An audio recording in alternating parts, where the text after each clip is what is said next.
What's up, everybody? Welcome to the Walkout Network. It's your man, Ant Walker, here with another edition of Unleash, the weekly panel discussion show. And for the second week in a row, I got to go ahead and switch these panels and introduce these two gentlemen in the order that they appear. They need no introduction, but we love them so much, we got to do it anyway. First up is the jack of all trades who has mastered them all, the senior editor of Sherdog.com, and my good friend, Mr. Ben Duffy. Ben, what's going on? I'm doing all right, man. Just finally recovering. I'm a little punchy from an extremely packed week of mixed martial arts, and that's even with the Fight Circus 3 card being pushed back. But even with that, just, you can make an argument the three biggest organizations in the world all putting cards on, major cable or network TV very early in their deals with those broadcast partners. It felt like a big week in combat sports to me, and damn if we didn't have a lot of fights to watch. All right, absolutely. Busy weekend for the fight fans out there. And one of them in particular, extraordinarily busy because he typically does the play-by-plays for Sherdog.com as the associate editor. He is the man with the stats, the facts, the figures, and the numbers. Also, my good friend, Mr. Jay Petrie. Jay, what's going on? Yeah, I too am kind of a little shell-shocked from what we had. It was odd because there have been heavier weekends like that. Like there was a very notorious weekend where two Bellator cards, UFC, Ryzen, etc., and there were 77 fights to watch. This wasn't that, but for some reason it felt like that. I don't know if it was because of the pacing, because of the fact that there were a couple judges' decisions and the Bellator card that really made it go on. But it was a productive and busy week, and I'm happy to be here to talk with you guys and share with you. I'm not happy about this. I'm not at all happy about this stat of the week. But it needs to be said. I actually shared it earlier this week, but it needs to be shared on the show. 50. The stat of the week is 50 because DMX Earl Simmons passed away at the age of 50 on April 9th. And, that's a big loss for the music community as a whole. But surprisingly, a lot of people don't realize how much of a deal DMX was for fighters. One of the top 5 most frequently used walkout artists, fighters over the years. The names over the years that have picked DMX tracks. Obviously, Anderson Silva has his iconic track. GSP, Chuck Liddell, Glover Teixeira. There are just so many current and past names that swore by DMX as their music. It excited them. It got them ready for the fight. Whatever it worked, whatever it was, it worked too. Because of the top 5, DMX has the highest winning percentage of any of them, about 60%, which is well higher than any of the other ones, like Eminem, which is in the 40s. So, rest in peace, DMX. Definitely. Also, not to mention, also boxers that included him on their walkouts. So, Ariel Helwani posted a clip, his tribute clip. I think was absolutely perfect for our brand of knuckleheads that are into paid fisticuffs.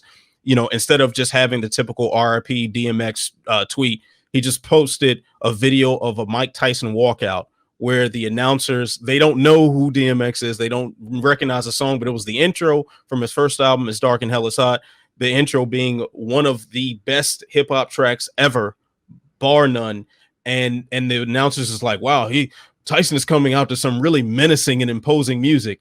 And I think if you've ever looked at a weight room, if you've ever put on a pair of boxing or MMA gloves, if you've ever done any sort of exercise period, at any point from the late 90s till now, DMX is on your playlist. And if he isn't, slap yourself. Obviously my other love besides martial arts is hip hop. That's, the things that are kind of ingrained in my soul and help define who I am. I was personally very, very sad about DMX's passing. And when he initially went into the coma after the heart attack and everything, it's like a constant checking the news cycle. And for someone who I didn't personally know, I've had an encounter with him that I can share here. It was a pretty crazy story, but not someone that I knew personally. But I think if you were a fan of his music, you felt like you knew him personally because he gave so much of himself to his music.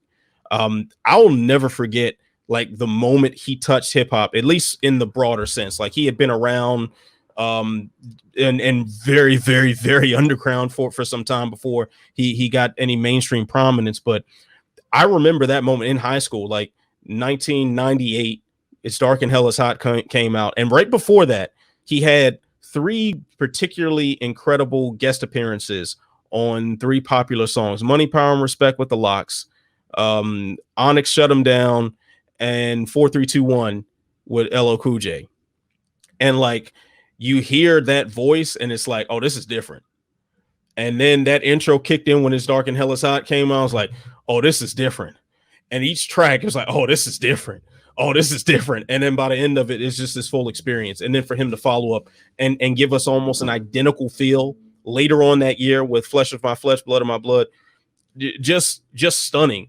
And I apologize if I'm taking up time on an MMA show to talk about hip hop right here, but it's so difficult for me to separate my emotion about those times in my life where I, listened to his music and almost like relied on it to get through tough times, and this moment now, and even hearing how it's intertwined with MMA is spectacular. That so many fighters have felt the same way, and they've prepared so long for these training camps to put food on the table and to literally put their lives on the line.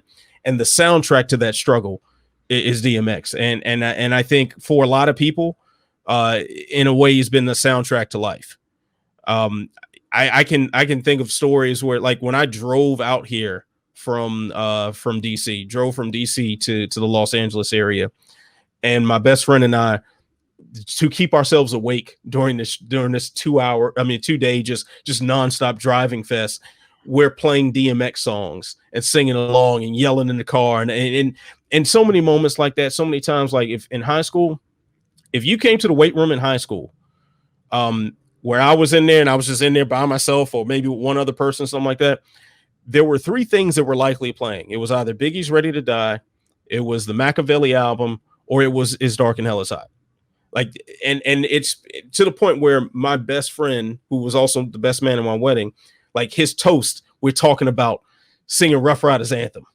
like that's how intertwined this is with my life. So I felt it would be, perhaps maybe I should have just done another separate podcast for Walkout Network talking specifically about that. And if y'all want in the comments, if that's what you want to see, drop it. I'll do something like that. But I would have felt incomplete if I didn't put that love out there, because it's just such a shame to see the man go. And and the feeling of happiness I got listening to his stuff as of late and seeing the weight gain, it's like, oh, he looks healthy, he seems happier.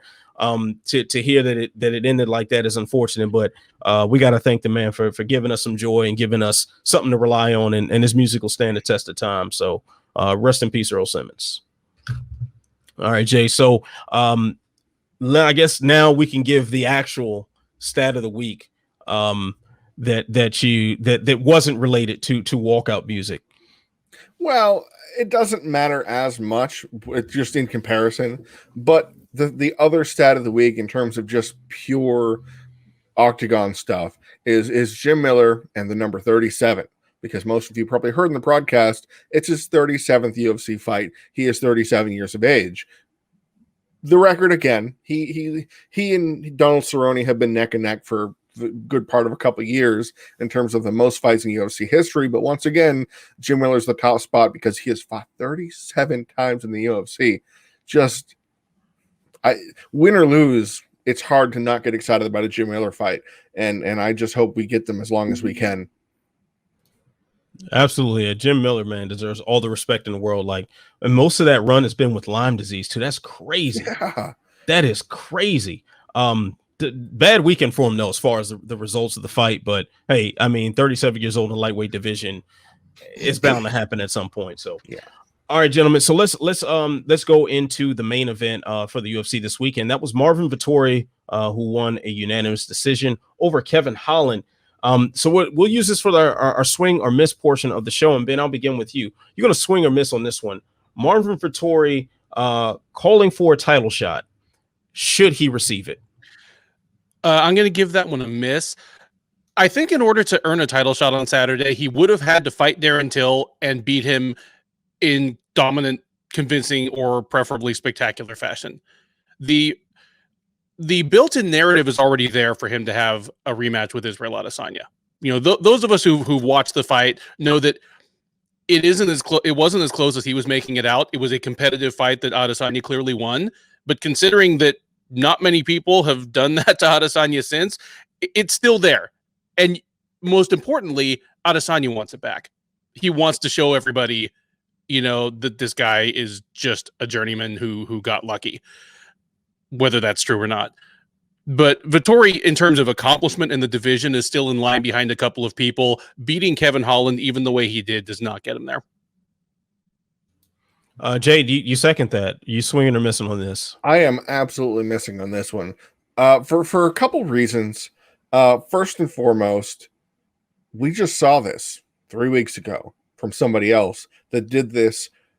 Somebody else and somebody lower ranked who nobody's talking about getting a title shot. Yeah. And who is somebody who is on a win streak with 3 top 15 wins versus a guy who is on a win streak with 2 top 15 wins. In Marvin Vettori has the Kevin Holland and the Jack Hermanson wins. Brunson has Holland, Edmund Shabazi, and Ian Heinisch. So just in terms of what we have seen versus what we just saw on that particular merit alone, Brunson did it first. I mean, I don't want to say did it better or worse because Marvin Vettori hit 11 takedowns, but that means that Kevin Holland got up 10 times, 6 times. I forget how many times because the Saved by the Bell and all that. He got up and did fine. I mean, he didn't do great. He lost the fight in pretty convincing fashion. I gave Kevin Holland the first round. A lot of people did not, and that's okay. I'm fine with that. But it's a tough spot to be in for Marvin Vettori. His best, I mean, Duffy, you're right, that he would have needed to pound Darren Till, but I would argue just in terms of what have they done in the division, that beating Kevin Holland is actually a better win because Darren Till has how many wins at middleweight? 1. And it was, I believe, not a fight that any of us want to see again. So it just doesn't. Darren Till as a contender, I feel Kevin Holland was more of a contender than Darren Till. Established name, whatnot, former title challenger. Darren Till had that, but it's Vettori. I mean, I wouldn't be surprised if his next fight is against Darren Till, as it should have been in the first place, but for a broken collarbone. And if that doesn't happen because Till is sidelined for a broken collarbone, you got a guy who knows how to do this too, who fought recently, didn't take a lot of damage, is ready to go, ready to move up the rankings, also on a win streak. Go Joe Silva matchmaking and give me Marvin Vettori versus Derek Brunson. I'd much prefer that over a title shot. Yeah, I like the idea of Vettori versus Brunson. And the problem with middleweight is, and this is something we've expressed before, as Adesanya was attempting to win the light heavyweight title, it's like, he's beaten a lot of these guys already, you know, and he's done it in a way where we don't necessarily need to see it again. And that's sort of the problem here, because you look at the people we're talking about in the mix. So we've got Whittaker versus Gastelum coming up this weekend. And that would make an obvious, you know, if Whittaker wins, especially, he's kind of an obvious choice for number 1 contendership. Still wasn't that long ago that he was laid out cold. Gastelum went through war, but he got laid out as well. Derek Brunson, who we're talking about, just had a quality win. He got laid out cold as well. You know, Marvin Vettori didn't get laid out, but he lost very clearly, at least in my eyes. So it's kind of like we're almost looking at Izzy's leftovers here of what sort of thing can we do. And I think that's why Darren Till is so important in this. Even though he doesn't have the credentials in the middleweight division, he hasn't been around the middleweight division long enough to get iced by Izzy just yet. And then Izzy kind of wants that guy in particular because it's a fresh look for him. So, I mean, unfortunately for Adesanya, I don't think the compelling matchup that he's really seeking is there right now. Like, he's just going to have to fight someone that doesn't excite him too much. And maybe that's a challenge in its own right for him to get up off the couch and make sure he comes in at 100%. But that's sort of what we're left with, I believe. So are you saying that Israel Adesanya is kind of in the same position that Demetrious Johnson was during his big run? in that, well, it's all leftovers, it's all rematches. He had to fight Cejudo again, whom he had knocked out. He had to fight John Dawson again. He had to fight Joe Benavidez again. Is that kind of situation? Yeah, that's sort of thing I'm seeing here. Like, it's very possible that Vettori gets in on a rematch, and he clearly has a style which has given Israel Adesanya problems in the past. He has the wrestling capabilities to stall and lay in prey on somebody, and that's clearly a way that Adesanya is vulnerable if you can get him down, as Blachowicz showed. But at the same time, that's a guy that was 20 pounds heavier. So yeah, I mean, it's very possible to see Vettori in a title shot against Adesanya, and Adesanya not taking it as seriously as he would if it were someone else, and paying the price. I mean, that's a distinct possibility. So in that sense, it would have to be a true championship challenge to, are you going to show up and be 100% because that's what you need to do? And we've seen a lot of champions, from John Jones to Mike Tyson to I mean, Nate, take your pick, to Tyron Woodley, people who have not shown up the way they should have because they're looking past someone. Mm-hmm. And I mean, it's worth pointing out that Adesanya, yeah, he dances and he's a shit talker and kind of a peacock, but he's always been extremely professional, well prepared in the cage. I mean, he's thus far, at least, I don't even think he's had any flat performances. He's been tip top in all of his fights, but he expected right now to be preparing for a fight against John Jones. He preparing for the greatest competitive challenge of his career, the biggest payday of his career, a likely 8-figure payday, and now he's looking at down the road maybe a 7-figure payday, hopefully against a guy he's already beaten and just doesn't have that much buzz, or the winner of a fight between two people he's already beaten. Like, this will certainly test his motivation. John Jones, forever, like, his high watermark in terms of, his in-cage legacy was the first Gustafsson fight. But John Jones was just good enough that he could come in undermotivated, undertrained. I don't always believe what John Jones says, but when he says he partied and snorted coke all the way through camp for that fight, I fully believe him. And he was good enough that was a W, and a W that raised his stock. Everyone was like, look at the heart on John Jones, because he finally had a foil. But a lesser fighter might have just dropped an L there, and we'd be talking about Jones in a completely different way. Adesanya is coming up for that moment soon. And I'm just interested to see whether he falls into the same pitfalls in terms of preparation and motivation. And if so, if he's just great enough to power through it. Yeah, very, very well said there. So, I mean, I think this is going to reveal a lot about Adesanya as well. Like, we'll see. And the thing is, we do have a main event that's going to be very relevant to this coming up Saturday. So it's very possible that something crazy happens one way or the other Saturday, and next Monday we'll gather to talk, and we're going to have this conversation all over again with just different names plugged in. So this is the middleweight division right at this moment.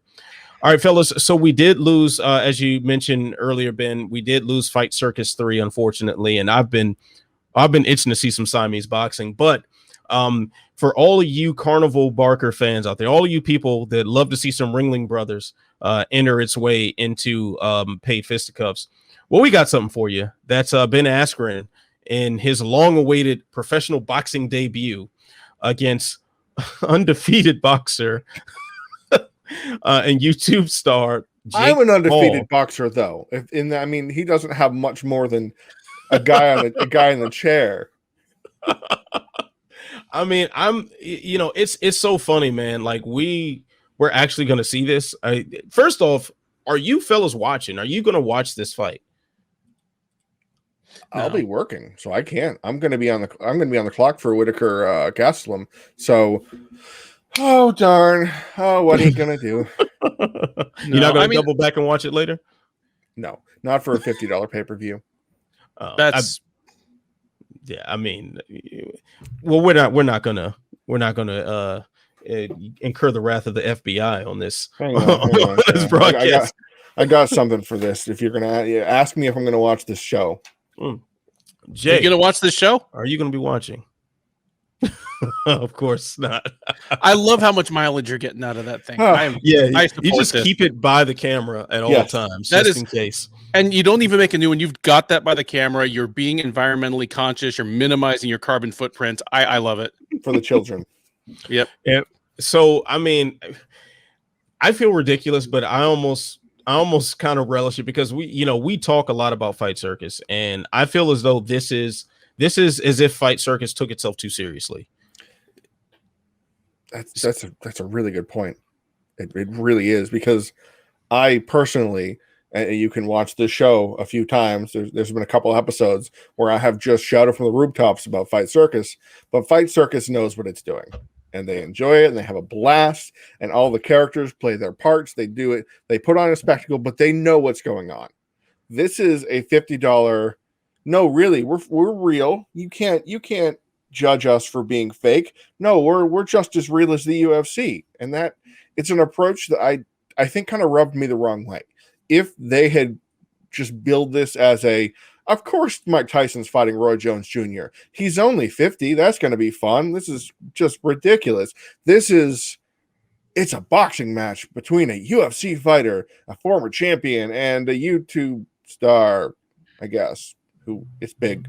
I don't know the weight difference. Not an NBA player. I don't see the appeal for me, but I see the appeal for some people.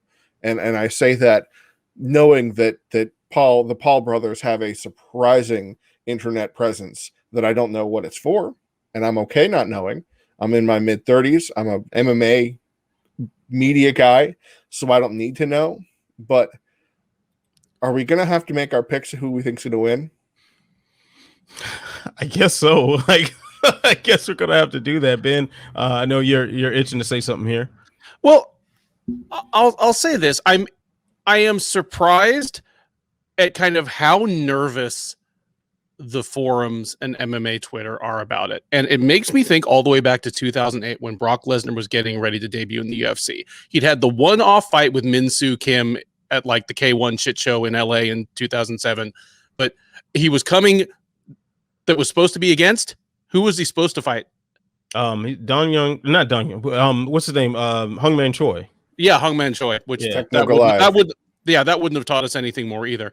But 2008, he comes to the UFC as a 1-0 fighter. His debut opponent is Frank Mir, who, was just on kind of the comeback from that miserable run after his accident. But I just remember, and I was susceptible to this at the time. In 2007, I mean, I'd been into the sport for a few years. I was the pre-tough, generation, but I was like, no, like Frank Mir is fighting for all of us. He is going to show that you can't just walk into this and like be a top level mixed martial artist like that WWE stuff, that doesn't fly here.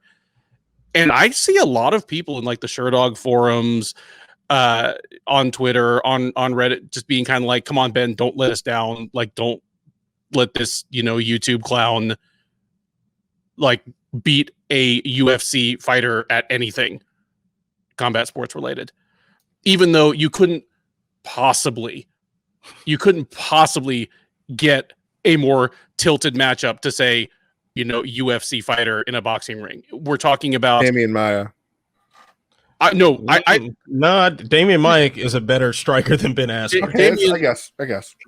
Damian Maia would like slap the double mint out of Ben Askren's mouth. Like Ben Askren might be the worst striker of any fighter of his high level in modern mixed martial arts history. He's old. He was never a top level fast twitch athlete to start with. That wasn't what made his engine run. I understand the nervousness, even though I profess not to care about the fight. That's all I'll say about it. There's something at stake, and I'm just amazed that like there's still these question marks about what happens when you mix up people who don't in places where they don't belong. Like, why is this still a thing?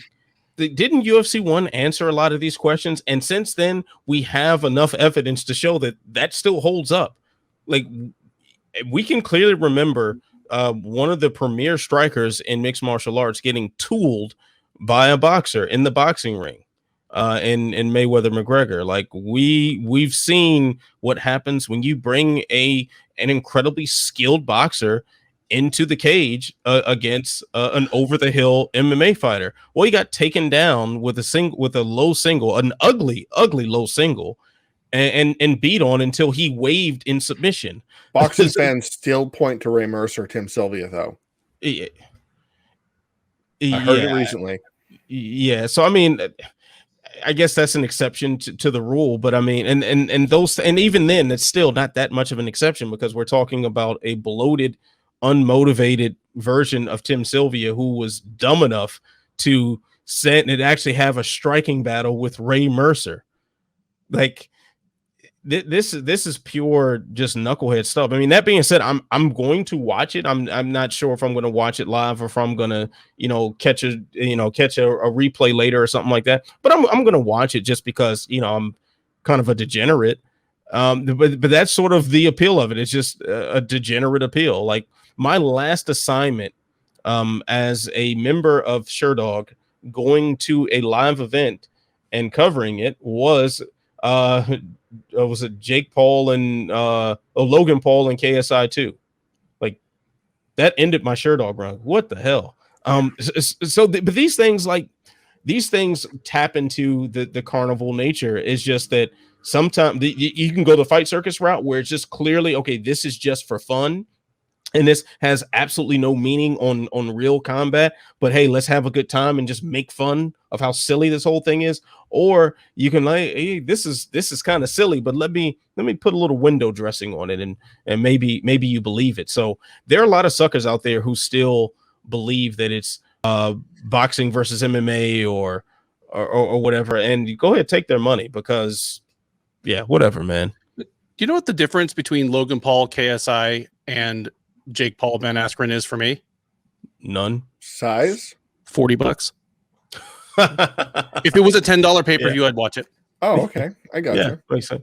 I didn't know if it was $40, because that's the going price for some strange things if you're on the right website. So I don't know what you into, Ben. I don't know. All right. So then, in lieu of asking us who we think is going to win this silly fight, I have a different alternative question, and it is an over/under question. Over/under number of takedowns attempted in the fight. I'm going to put it at 0.5. Oh, it's going to be over. It's going to be over.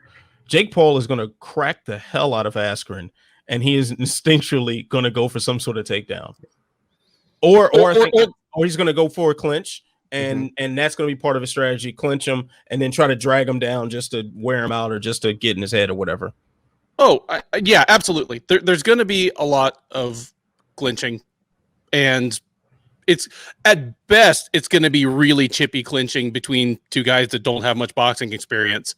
Like, this is not the Thai clinch, Ben. But well, think of McGregor versus Mayweather. If Mayweather had wanted to, he could have suplexed Conor McGregor onto his fucking head. Like, he got standing back control on him like twice. That's not supposed to happen in a boxing match. There was a reason why in their contract for that fight, it was like if McGregor attempted any sort of MMA move, he was going to get fined like $500,000 every time. I remember that. I specifically remember that provision. I wonder if there are questions that you wonder about this fight, if there is provision like that, or the ref is going to be paying close attention to say, all right, don't do this MMA stuff, you little rascal. The thing is, any ref that's in there, it shouldn't be taking this too seriously. Like, the only thing is, okay, guys, just don't, like, I'm going to make sure you're both alive when this is all over with, but I mean, you don't have to. It's clearly a joke. Like, it's clearly a joke. I'm still waiting for one of the MMA fighters in one of these stupid matchups to just walk out and immediately head kick the other guy. If it is Ben Askren, I will, like, erect a shrine to that man in my home. Now, how about a Masvidal flying knee attempt? Dude, if you do a Masvidal flying knee attempt and the other guy's head is there for the taking, he gets what he deserves. Yeah, especially in a boxing match. Yeah, like what are you doing You have down no there? reason to do that. Like you have no You're not Pernell Whittaker. Like what are you doing down Yeah, there? it's like unless you're trying to give the man a special greeting. I don't know what you're doing there. Well, it's a thank you for making me $10 million greeting. So It's It's the dangerous aforementioned- on these YouTube streets. You do whatever you can to get famous, man. Maybe that we'll call that the Duffy. Maybe I don't know. Please don't call it the Duffy. we'll call it the Duffy. All right, so I think so we'll guess. I guess we'll just get or just quick predictions on this, and then we'll move on and probably talk about it next week for 10 minutes. So Ben, how does this fight play out?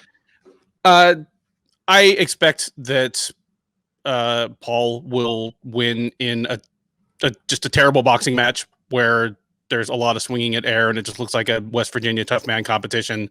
It's just going to be a shitty boxing match without a finish. Like it's going to be dumb. Jay? How many rounds is this thing? That's an honest, legitimate question. I don't even know. Is it 10? I didn't even bother looking. Yeah, I know the actual over under is 5.5, so I would guess probably 10, but I don't know. I would say my prediction is going to be It's 6 rounds in the over no under way. 5.5. No, I don't know. Oh man, that'd be awesome. Oh, that'd be good. Well, actually, I can find out. It's an 8-round fight. It's an 8-rounder. It's going the distance. Everyone who watches it is going to be really upset. They paid $50 for this.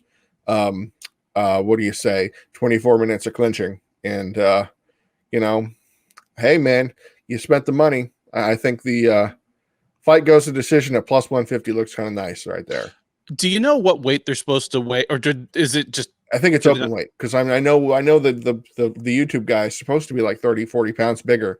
So I guess that's just really how it is. That's crazy. I didn't think he was as big as I guess he's Logan. 200 pounds or so, and ASKREN maybe it really. Well, actually, I don't know how big. Yeah, I don't know what ASKREN walks at. He doesn't walk walks heavy. what, maybe 200. I would guess. I would say like $175 probably. Well, yeah, even in one championship hydrated, he usually didn't hit the 185 mark. Okay, I'm just thinking of like the times I've been around him. He was sitting down. And I've got a little chub on me. And I'm trying to get off right now. So I don't know. Like just trying to compare what he looked a little bit bigger than me. So I was like, he's probably about 190 to 200, something like that.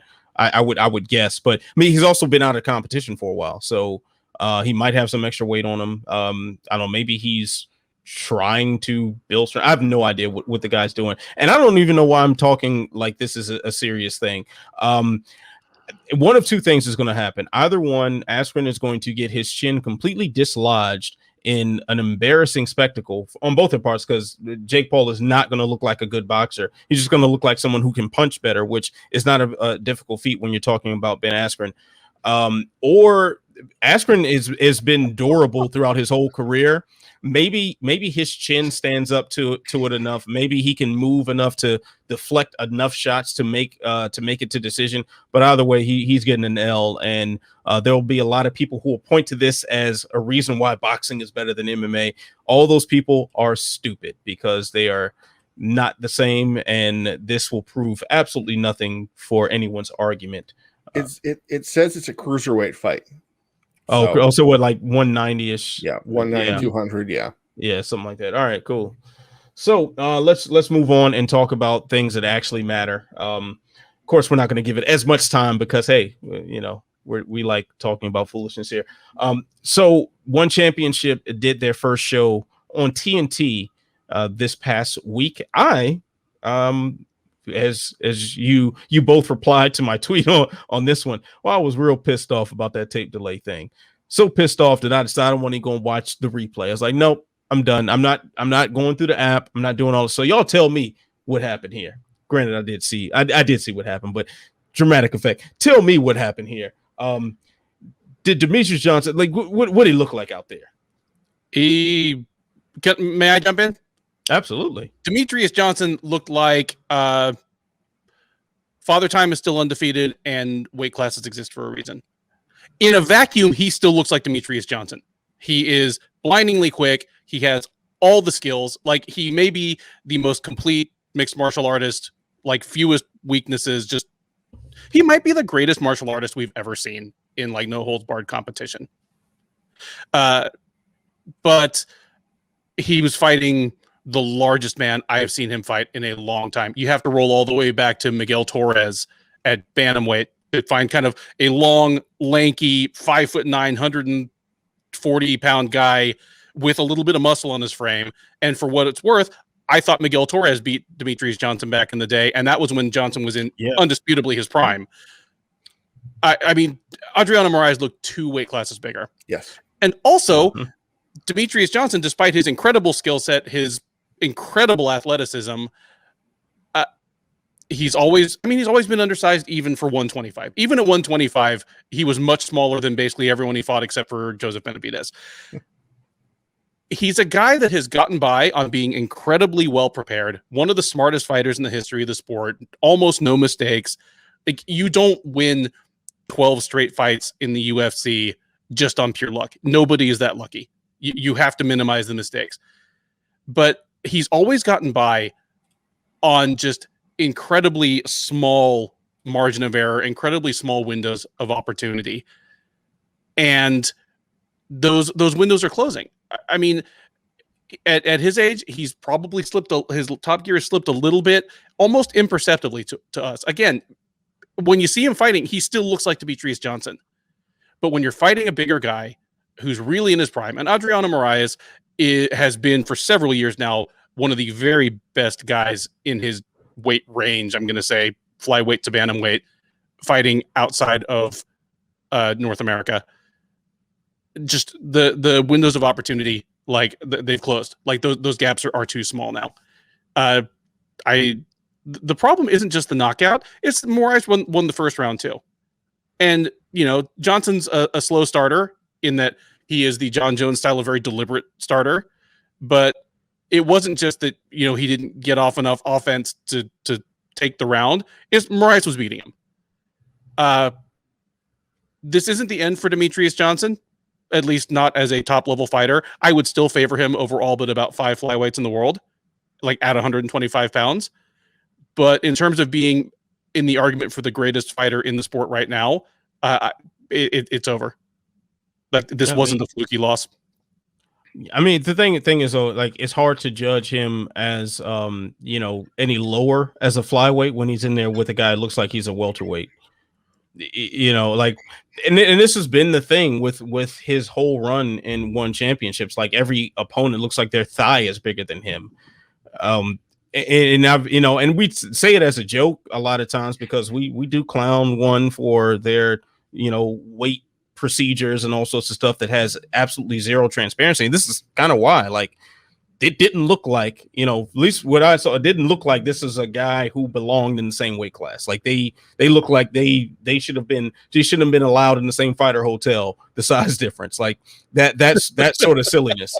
But I digress. Jay, what are your thoughts on DJ's first knockout loss? A lot of the sentiments I can echo myself, because it looked like a 2 weight class difference, straight up, no denying it. And it really made you go, okay, Mighty Mouse is still an exceptional, terrific, all-time great fighter, but he shouldn't be fighting opponents that are that much larger that can nullify some of the best things he can do. Like the first round, he got taken down, he pushed in for one, and Moraes just went, no, we're going this way because I'm bigger and stronger than you, and did that and kept Mighty Mouse on the ground for a good while. It didn't feel right. Like, it's nothing to take away from Moraes' win, because this was a flyweight fight, in the confines of their rules, according to the information that we've been provided, that they were both 135 pounds the day before. Whether that's true or not, we can't know because we don't have any information. But the eye test failed miserably, just in terms of there's no way both of those gentlemen were the same weight. It's absurd to look at that and go, well, I wonder what he's weighing. I wish that one championship did same day weigh-ins, just to show, look, we're really being transparent, to try and push no, that's never going to happen. It was disheartening because I knew this was coming. I didn't know that Mighty Mouse was going to get knocked out, but I knew it was going to be the kind of situation where one championship was going to pit him against a foe that it didn't. You look at it, go, why is Mighty Mouse fighting this guy? What are we doing here? And sure, he's the champion, but he's the champion at like 155. It just didn't work for me. And it's really unfortunate that Mighty Mouse's legacy will be tarnished by a fight that shouldn't tarnish his legacy. This was not a flyweight fight at all in any regard. Just in terms of the actual strict definition of flyweight, it's 125 pounds, 126 for non-championship. This was not that fight.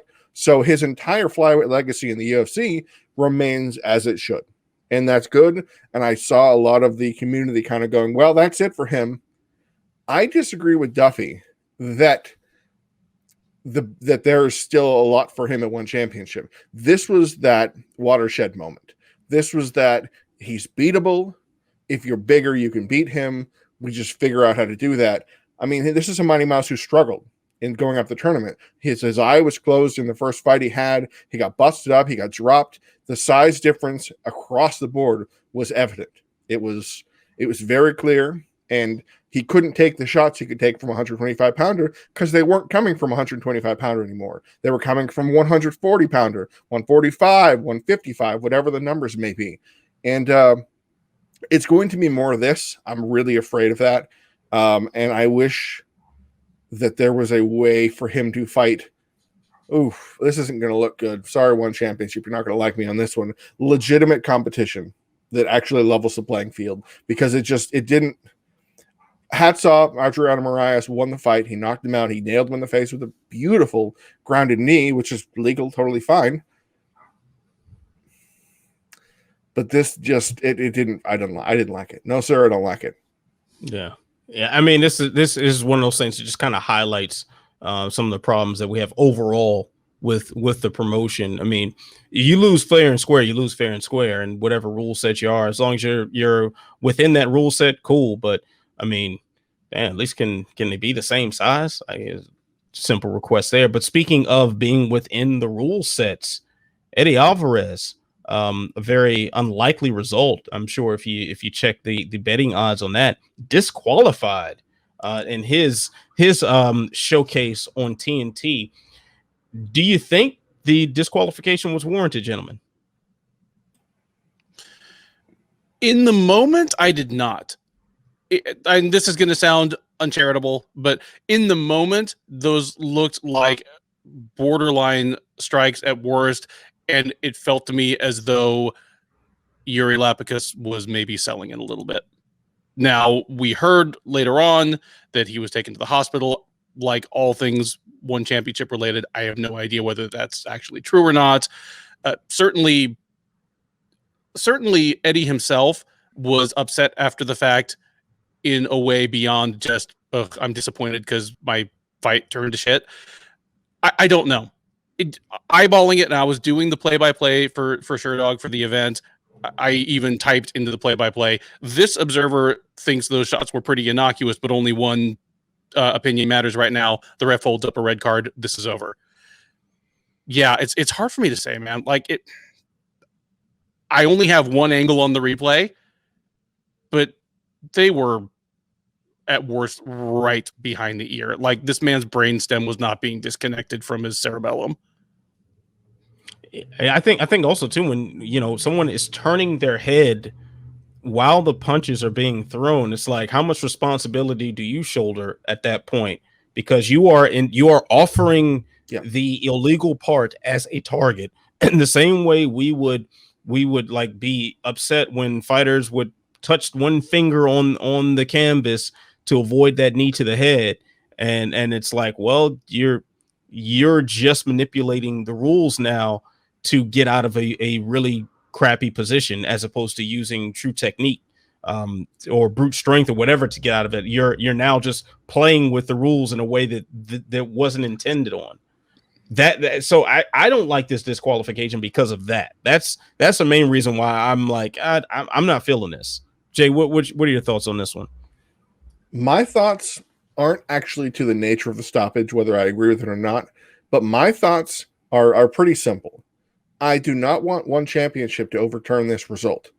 I say that not personally agreeing that it should have been a DQ in the first place. However, I feel like it would be a pretty serious a miscarriage of justice almost for one championship to say, we don't like your call, we're going to change it unilaterally. This is one championship that has done this before. They have overturned decisions they thought were scored improperly on multiple occasions. They have overturned this and that, and they have one championship has ignored rules they've had for the sake of selling a champion. Like, for instance, you can't suplex or spike a fighter's head on the ground. When you can't hit him with a suplex, you can't slam them on their head. Very clear in the rules, but on certain fighters, they can get away with it. And other fighters, there's a disqualification for using that strike.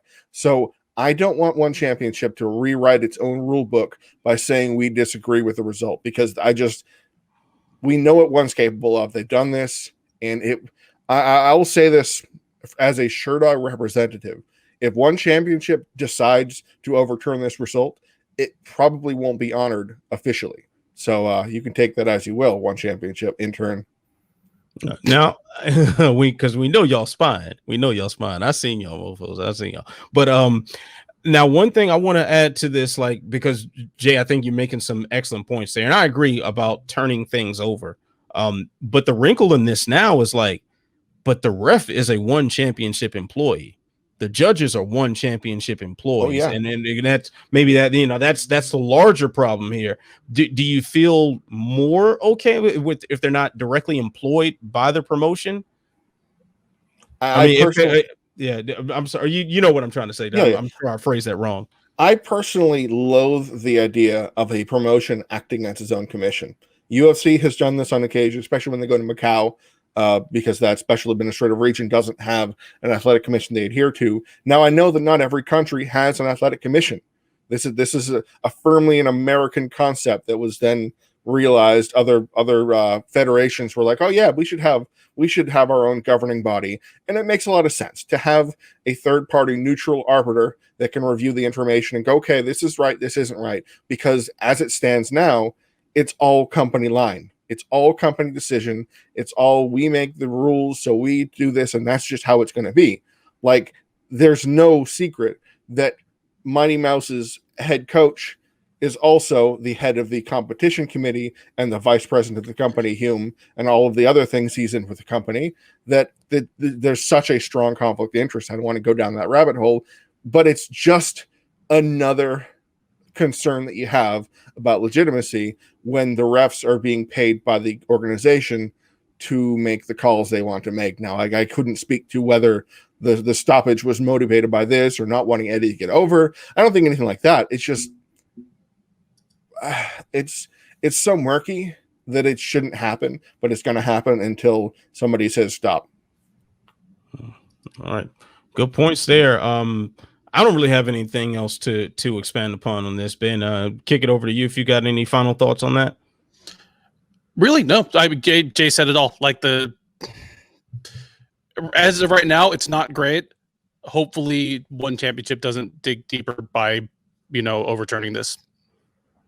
Damn you, Jay! All that intelligence. I know there. I say this knowing there's an actual appeal process going through right now, and the problem is that the appeal process is through whom? One championship, its own competition committee that I spoke of. So it's an all in-house decision.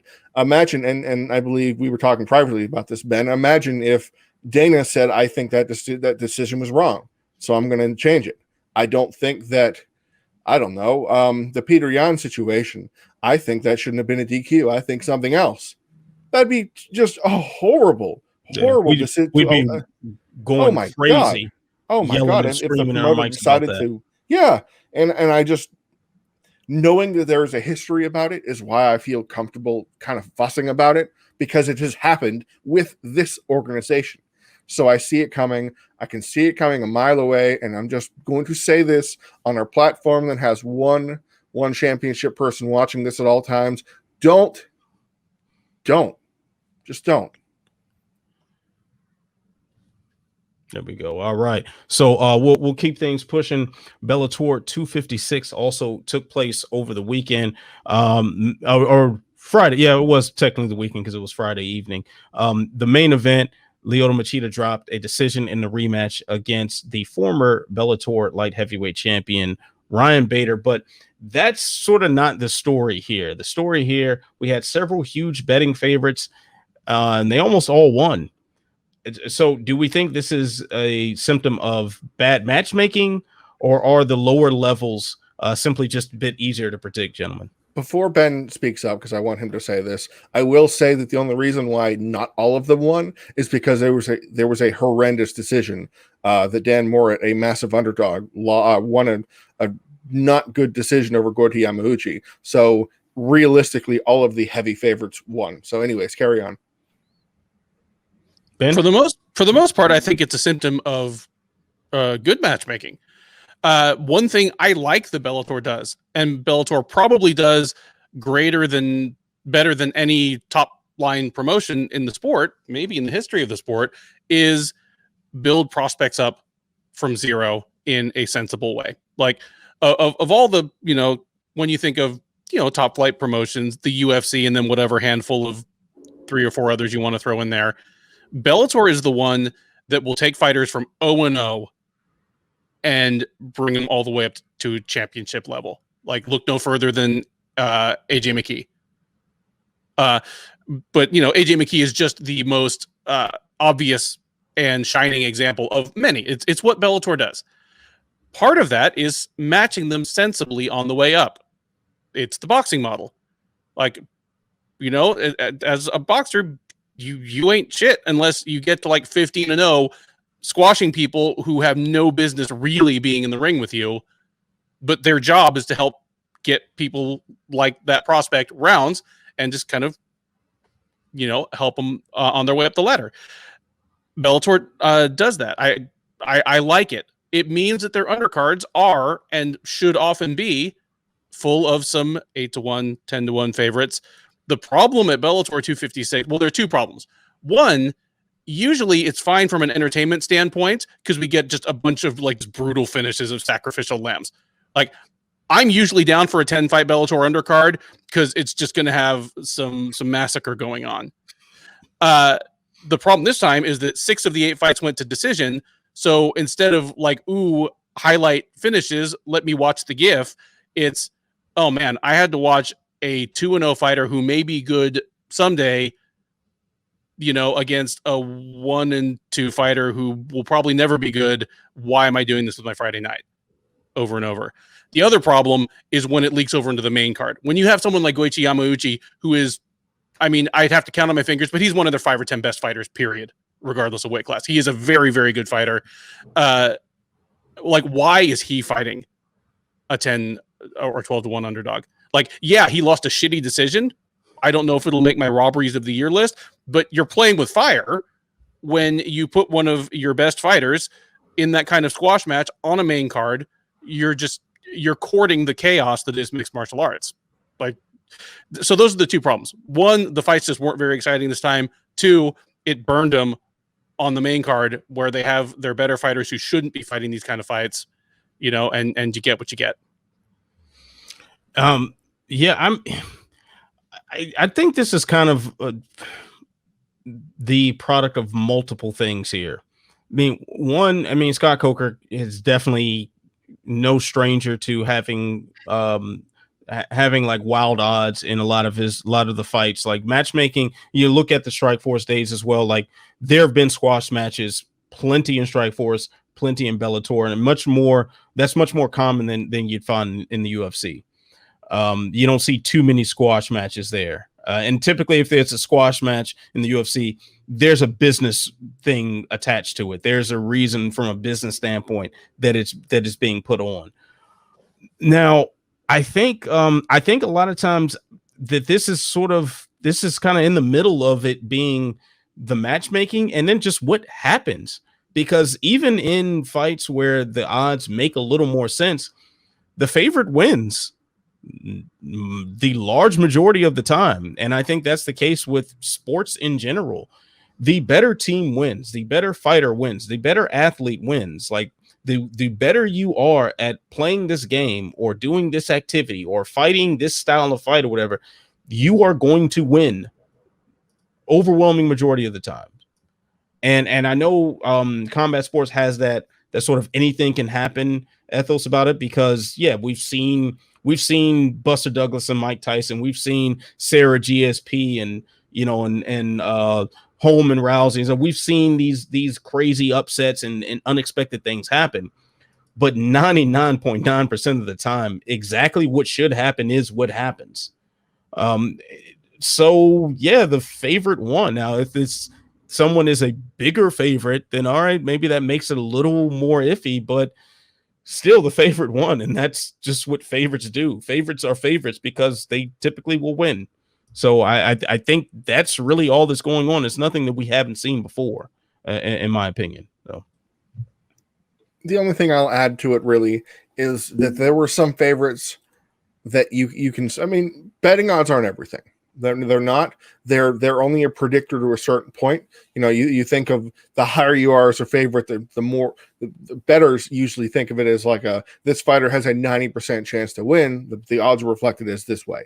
There's only a 5% puncher's chance, etc., etc. Now, when it comes to some of these fights, it's a symptom of having a thin roster. It's just there's simply not as many Bellator fighters. The availability is here and there. The especially in the U.S., the regional system hurt badly by COVID. We're just a small fraction of events running this past year due to COVID compared to previous years. So it's slim pickings across the board. But there's also thinness in the divisions that promotes the kind of fights that shouldn't happen in the first place.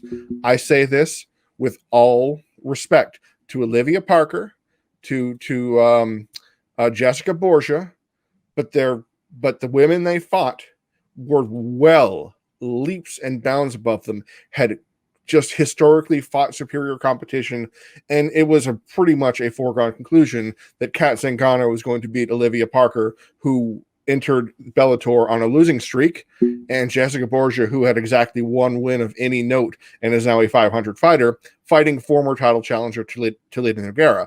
So it's a problem when Bellator implements the ranking system that I've whined about the past couple weeks, because if the ranking system is going to matter, what the hell is the number 3 doing fighting a girl in the losing streak? What are you doing?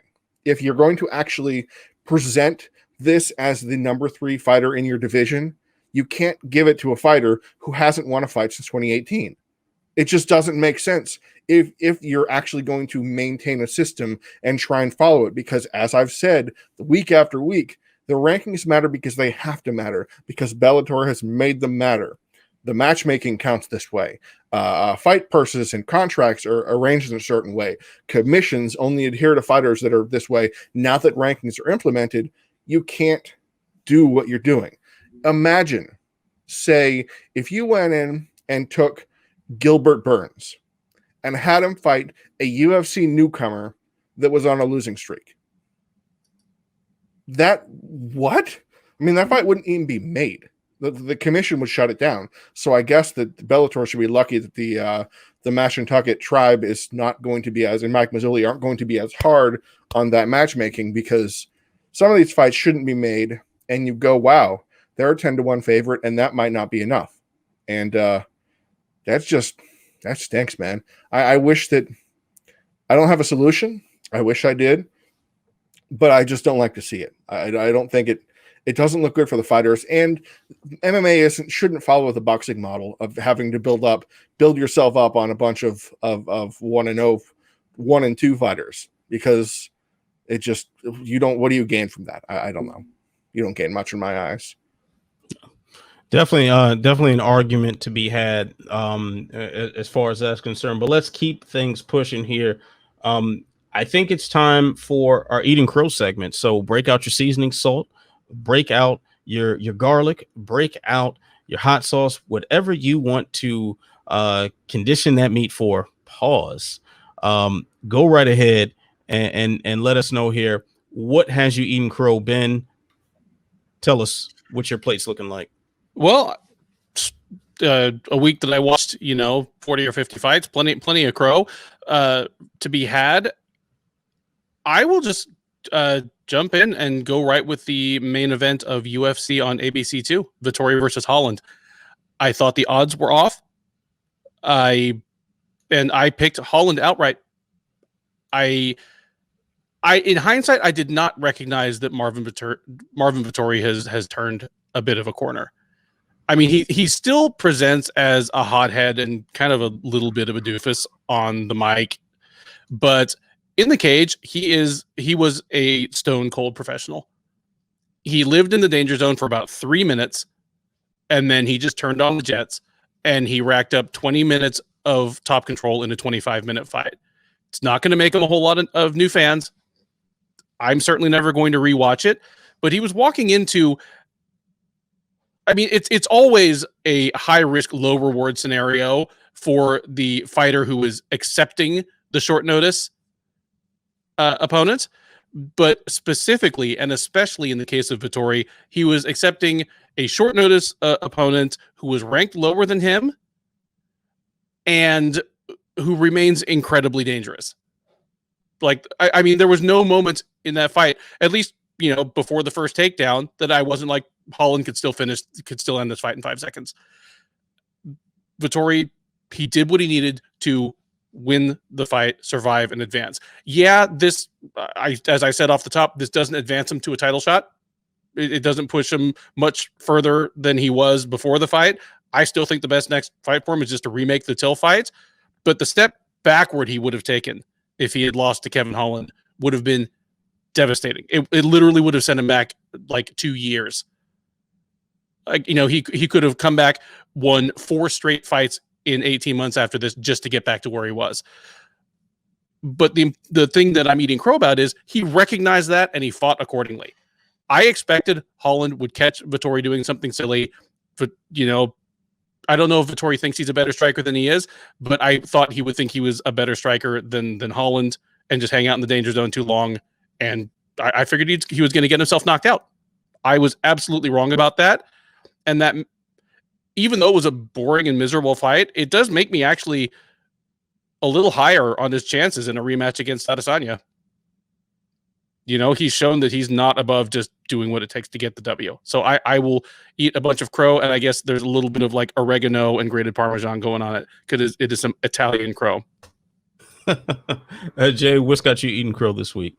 Well, if you got that kind of little dressing on, I probably have a little bit of oil and vinegar on mine because my New Jersey, a grinder, if you will, happened, and the result was quite the opposite of how I expected. In both how it was presented and who I thought would win the fight.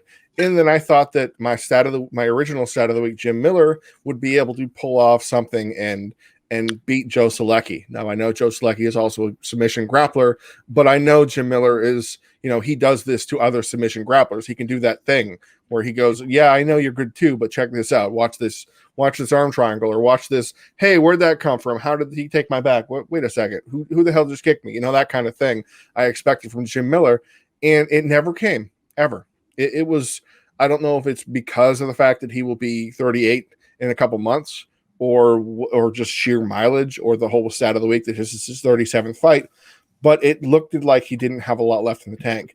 And to the fact that when he was on top and mounted Joe Solecki, nothing happened. Nothing came of it. This is a Jim Miller who'd have rolled and suddenly snagged an armbar like he did to Fabricio Camoes, a submission grappler back in the day, or just done something and made Solecki panic when he mounted him and take his back and choke him out, Alex White style. Boom, boom, bang. Whoa, where'd that come from? Oh, it's over. That wasn't even a whiff in this fight. When Joe Solecki took him down in the second and third rounds, got on top, there was never a moment where I thought Jim Miller could possibly win. Like you were saying, Duffy, about the Holland having that chance to put him away. Miller has that ability to put guys away in tough situations. This, he didn't even, and I don't know why, but he never even set anything up. Didn't hit a sweep, didn't do anything of note. He laid there, and it was an awful fight. So I am eating crow with a side of tears because of what happened to Jim Miller. Man, so you know, interestingly enough, like the top two things that I would have talked about for my eating crow were those two. So I'll just go off script. It's not, I guess I don't have that much crow to eat because I thought Ryan Bader would beat Lyoto Machida at Bellator 256, and we definitely talked about that. And I thought, but it's just the way things played out. I thought that Bader would simply just from bell to bell, just take him down, maybe beat him up, get a TKO stoppage at some point. But to see Machida have as much success as he did in the first round really surprised me. Someone whose skill set has been based on reflexes and athleticism to a degree. Clearly, that's not something that stays with you as you age. But to see him be able to get off some good offense and then kind of hit that wall. So it was almost like, they say when you get older, like you just can't perform as long, like you got those flashes of greatness. Like Machida has Coffee. Can you? Does that happen? We've been really unfairly picking on you. It's been a rough night for me here, man. And unfortunately, it's not going to stop. So, well, the Ben Championship PR department will be sending you guys a strongly worded email tomorrow. Yeah, so that's all. I guess I would be even cruel. Like I just thought that Bader would dominate from start to finish. He dominated. It just took a little later. So Father Time was just a tad bit tardy in the Bellator 256 main event. So with that being said, we're going to move things on to perhaps the greatest title segment in all of media history, and that is I'm Not Surprised, Mr. Falcons. And this is where we share something that surprised us or ironically did not over the course of the past week. Jay, I'll begin with you. What is your I'm Not Surprised, Mr. Falcons moment this week? I was very, very surprised what happened this week. You actually touched on it at the very beginning of the show, and I'm still surprised by it, even though I wrote the report up for SureDog.com at about, I don't know, probably about 12:30 in the morning when that came together, which was the announcement that Fight Circus has been postponed due to COVID-related reasons. And I am surprised because it's now April 2021 and COVID is still claiming cards. Now, I don't know if it's because of the fact the hotel and resort in Phuket, the local ordinances, or if it was Thailand as a whole that had some sort of restriction, because I know there's been recent waves that are keep coming back. But on the day of the night of the fight, we're talking, I don't know, less than a day before the fight would go down. This was Thursday or Friday, technically Friday morning at a little after midnight, that the fights on Friday night were canceled or postponed, and they're being pushed back.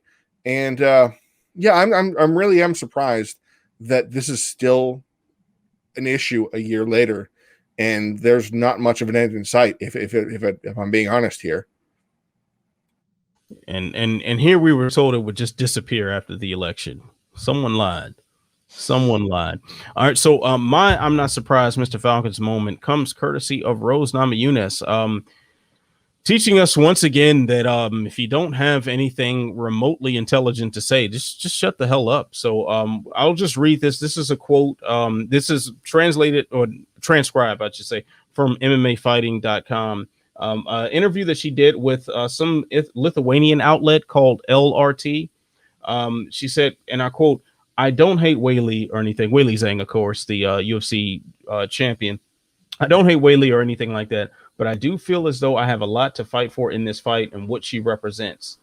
I was just trying to remind myself of my background and everywhere that I come from and my family and everything like that. And I kind of wanted to educate my training partner, Chico Camus, on the Lithuanian struggle and just the history of it all. So we watched the other Dream Team just to get like an overall sentiment of what we fight for. And so just after watching, that is just a huge reminder of, better dead than red, And she goes on to say, I don't think it's any coincidence that Weili is red. That's what she represents. It's nothing personal against her, but that's a huge motivating factor of why I fight. And I fight for freedom. And I've got the Christ consciousness. I've got Lithuanian blood, and I've got the American dream. And all of those things I'm taking with me into this fight." What?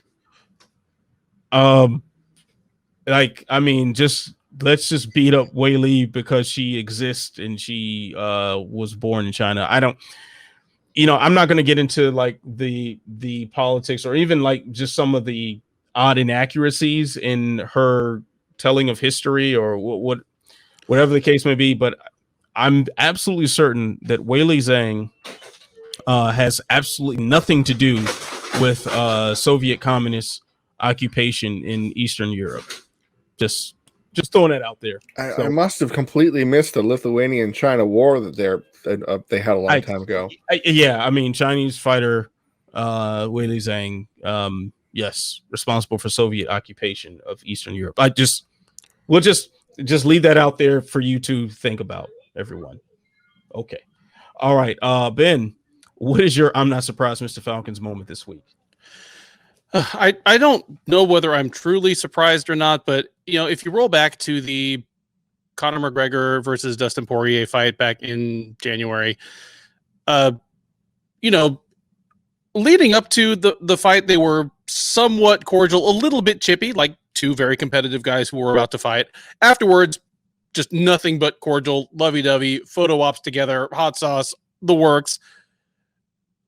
Somewhere in there, McGregor verbally pledged to make a $500,000 donation to Poirier's charity, The Good Fight, which is based out of his hometown in northern Louisiana, but has partnered with other charities around the world to help local living conditions for underserved people.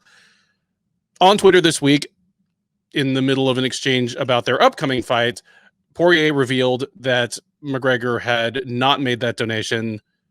McGregor came back with, at first he came back with, well, I never got instructions on it. We were waiting for you, blah, blah, blah.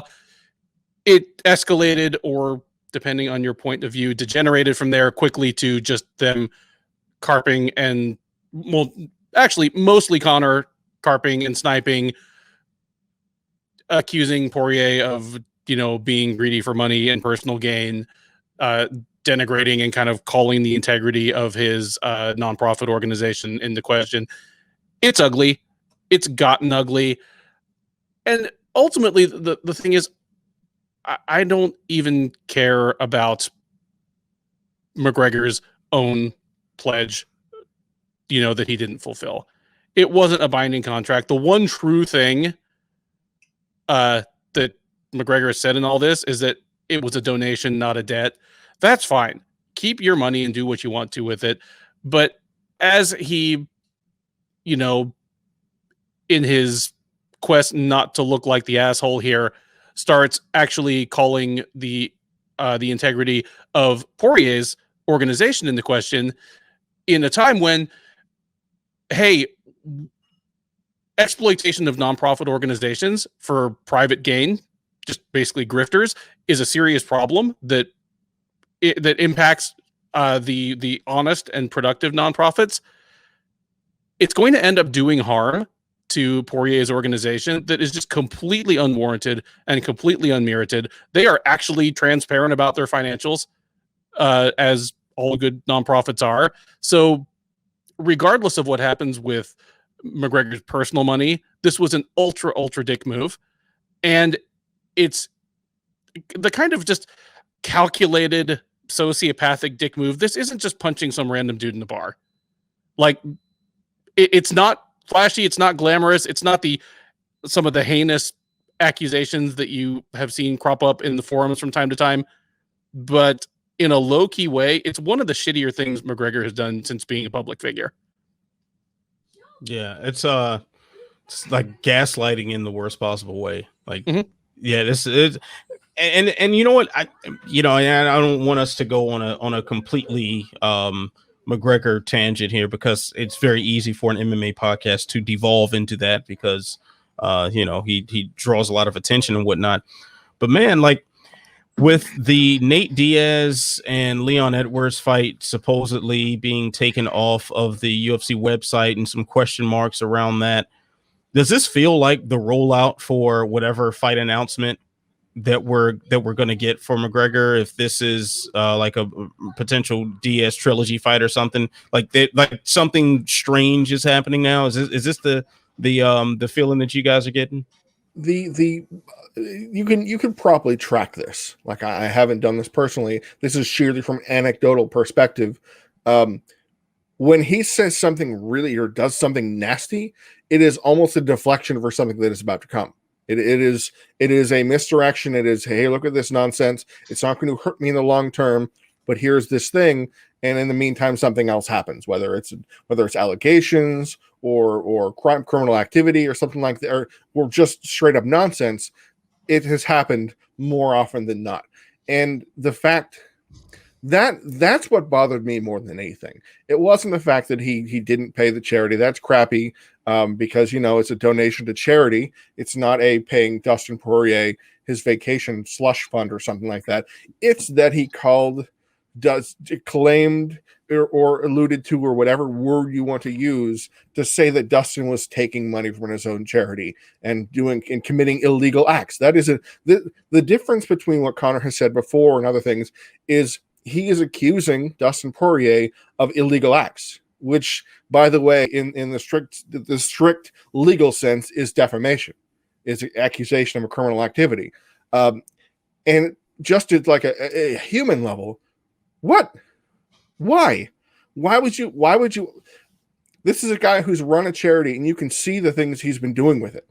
This is never a guy who has a lavish lifestyle or does anything like that, who has showed the emotion and walked the walk about all the things he does for the foundation, and worked and organized and worked with Everlast and other companies to make sure that to do the things that they set out to do, they do them. And what has Conor done on his own right to be able to be in the high ground and say you're stealing money from this charity, or we don't trust that the money is going to go to the right place?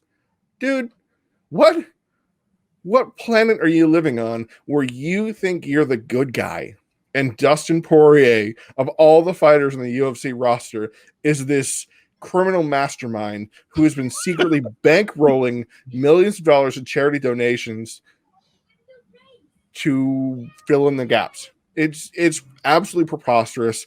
And if this were any other fighter, it might not be as absurd to me, but this is not somebody. This is a guy who established this charity because he wanted to he wanted to create this foundation. He wanted to make his city a better place and help people and help children, all these things. But I'm sure I believe the habitual liar. I don't believe he's a convicted felon, so he can't go that far. But a convicted criminal, who, as I said, is a habitual liar that has just makes up things all the time. How many times has he retired? How many times has he done this, said this, and just his checkered past, his checkered history. But Dustin Poirier is the real villain here. How dare you, Dustin Poirier? You monster! You rapscallion! Just how dare Dustin Poirier call him out for something that McGregor volunteered for? Like, no one put a gun to McGregor's head, yes, and said in the build up to their fight to say, "Hey, I'm going to donate this money." No one told him, like, no one forced him into that. This is something he volunteered, and he made a display, and he used that for his own personal gain, because that was a big selling point, the respect between the two. So this is just super scumbag shit right here. It's super scumbag. And I want to throw in one last part here, where Conor claimed that he didn't know where the money was going for. I knew what the money was going for. I'm just some media goofball that sits in the chair in the United States. I knew exactly what it was going for. Why? Because it's been disclosed publicly. It's going to be there to build in Lafayette. It's going to be build at the facility to help training for free. Except the details. You know them. Why? Because they're real, actual public details. Information. It's public information. I didn't even have to do any sort of foil about it to find this information. This is just a strictly, okay, that's what it is. He also said that's what it was going for. And if you can't take him at his word, if you can't take Dustin Poirier at his word, we're screwed.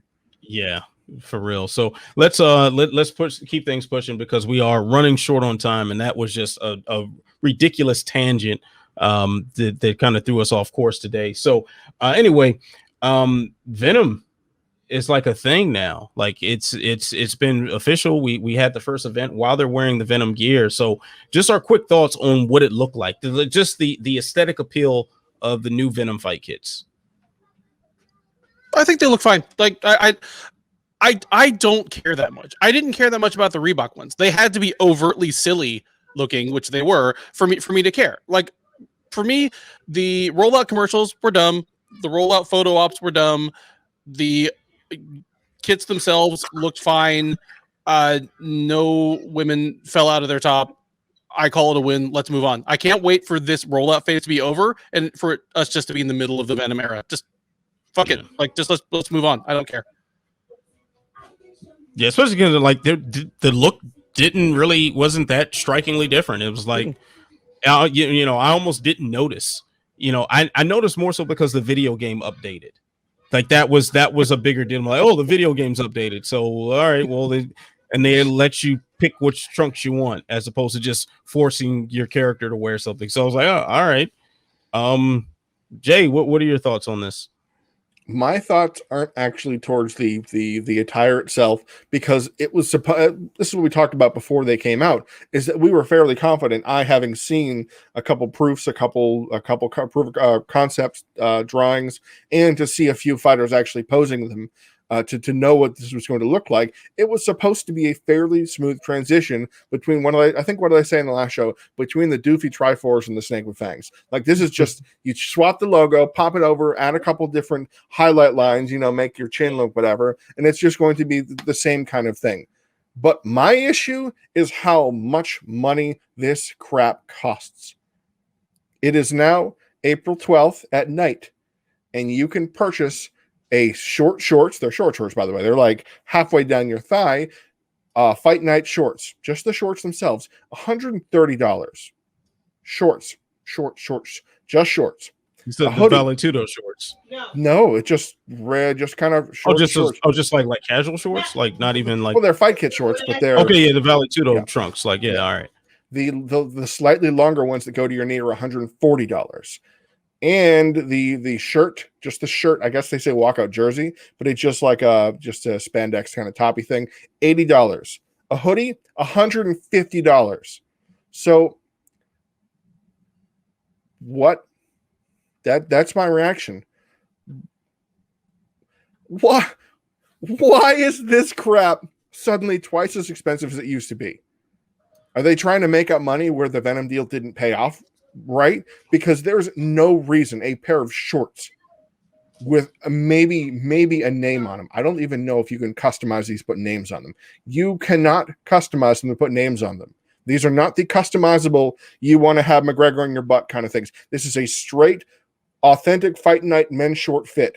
Here, no nothing, no nonsense, 88% polyester, whatever.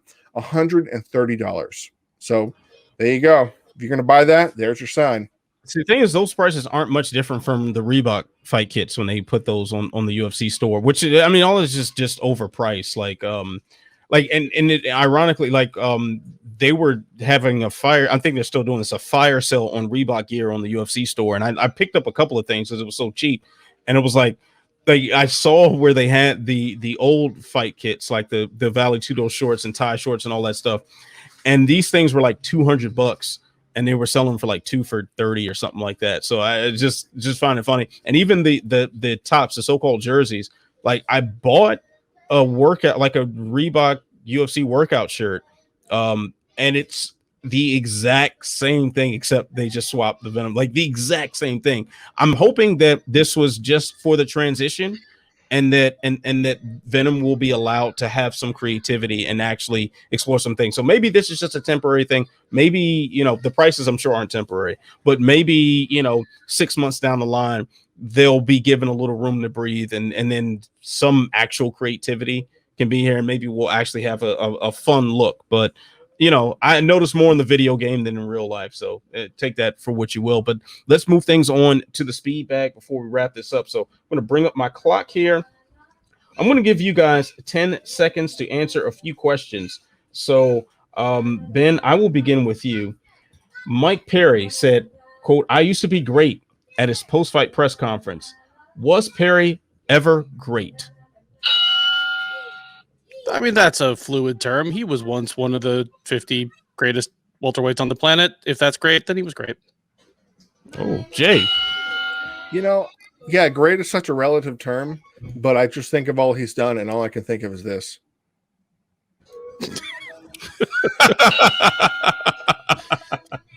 All right, so question number 2. I'm going to start with you on this one, Jay.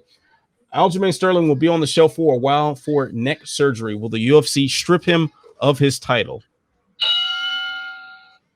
No, but Peter Yan will fight for an interim title. All right. That's all I have to say. Yeah, very reasonable That there. Ben. No, but they'll make an interim title for sure. Wow, copied his work. There we go.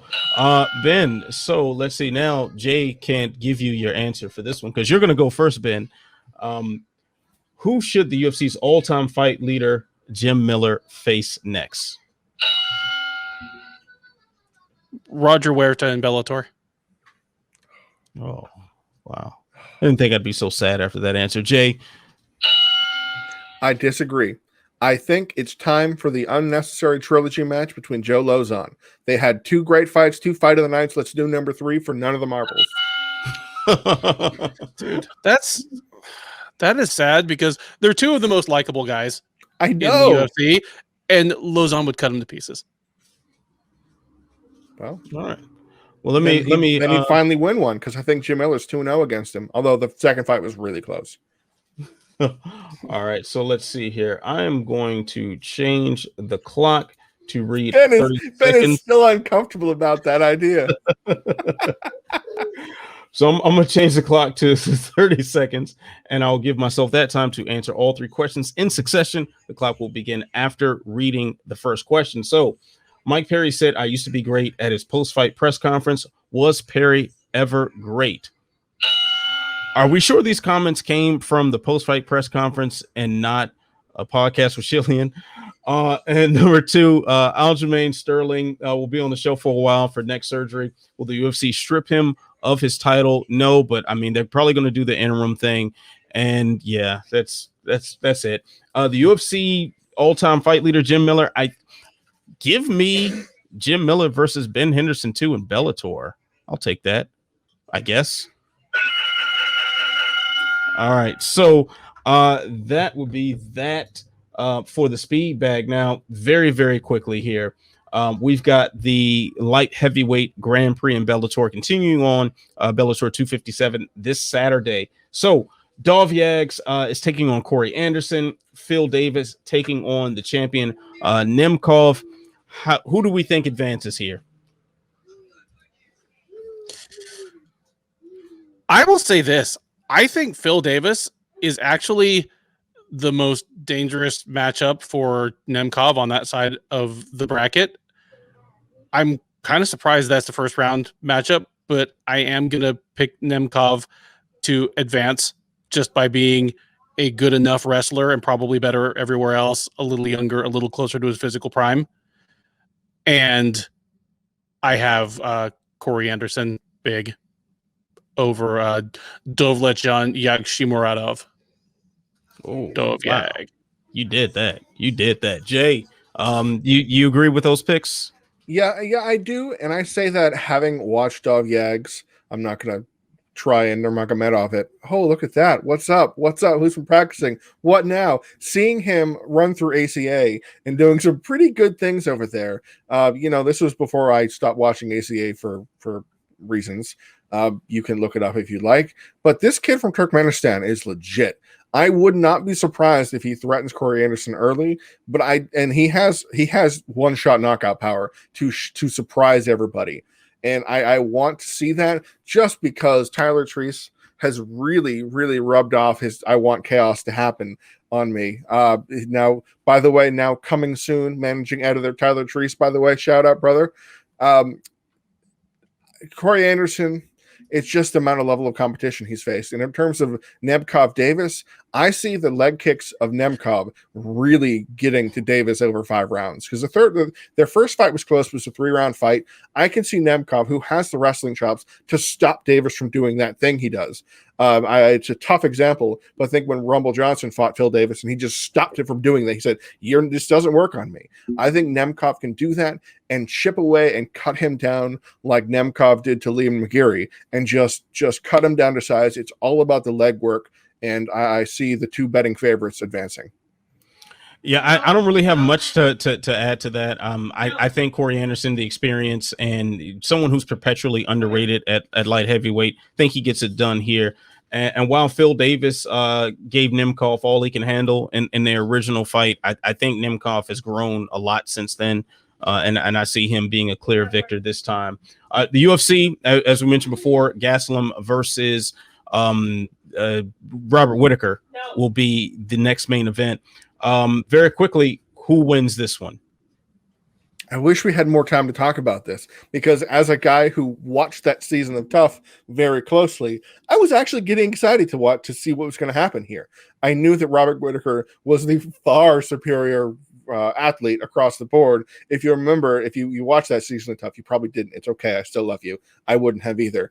Where there was a situation that they were in Las Vegas in the dead hot sun, and they each had to run. They both had a race to run 10 miles or 5 miles or something, a certain amount of laps on this course. And Whittaker did it without barely breaking a sweat. No big deal.